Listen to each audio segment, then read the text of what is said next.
Janubiy Koreyadan o'zini hurmat qiladigan turist O'zbekistonga hech qachon sayohatga kelmaydi. Nima sababli sizlarga hozir qisqacha qilib tushuntirib o'taman.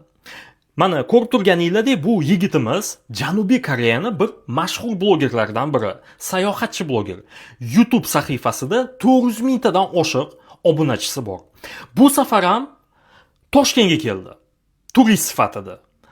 O'zbekiston mehmonxonasiga kirdi, kiyimlarini tashadi va Toshkent shahrini aylanishni boshladi.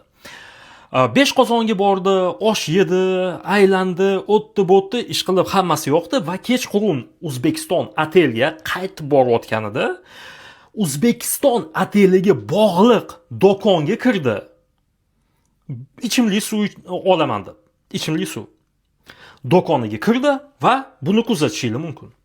Not yet listed. But 90,000 is not. Are you sure? No speaking. This is 90,000. Yes. 어이가 없네. But he's kidding me. Is it Uzbekistan? Huh? Bu O'zbekistonniki emas, bu import. It's not Import. Yeah, I know. Coca-Cola also import. Ol 15 ming o'sha Coca-Cola olsa. Kim tushunmagan bo'lsa, qisqacha tushuntirib o'taman. 7000 so'mlik bijildoq suvi 90 mingga sotishmoqchi bo'ldi. 90 mingga. Nima aytishyapti? Eksportmush. U qattan eksport qilyapsizlar, napitkani narxini 12 barobar oshirib. Qattan eksport qilyapsizlar, Yupiterdanmi, Marsdanmi qattan qilyapsizlar eksport. Meni xayolimga sig'mayapti. Mana Red Bull eng katta napitka emas, energetik, eng katta, eng qimmat energetik. Toshkent shahrida u ham eksport bo'ladi.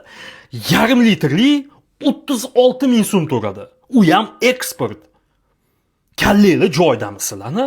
Mana shu bitta holatida qancha mingta odam O'zbekistonga kelmaydi.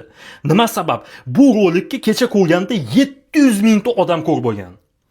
Hurmatli Turizm vazirligi, men tushunib turibman, har bitta do'konni kontrol qilish iloji yo'q. Har bitta sotuvchini kontrol qilish iloji yo'q. Hech bo'lmaganda katta otellarga bog'langan do'konlarga ko'z tashab turinglar. Mana shunaqa holatda uchramasligi uchun. Va izohlarda bilasizmi nima yozilgan? O'sha birinchi soniyadan bildik, O'zbekistonda seni kiydirib yuborishadi deb. Nima sabab? Toshkent aeroportidan chiqishi bilan taksilar shu oteligacha, mehmonxonasigacha 150 ming so'm so'radi. Izohlarda hamma mazza qilib yozishibdi. Ha, mana senga halol musulmonlar deb yozib prikol qilib o'tirishibdi.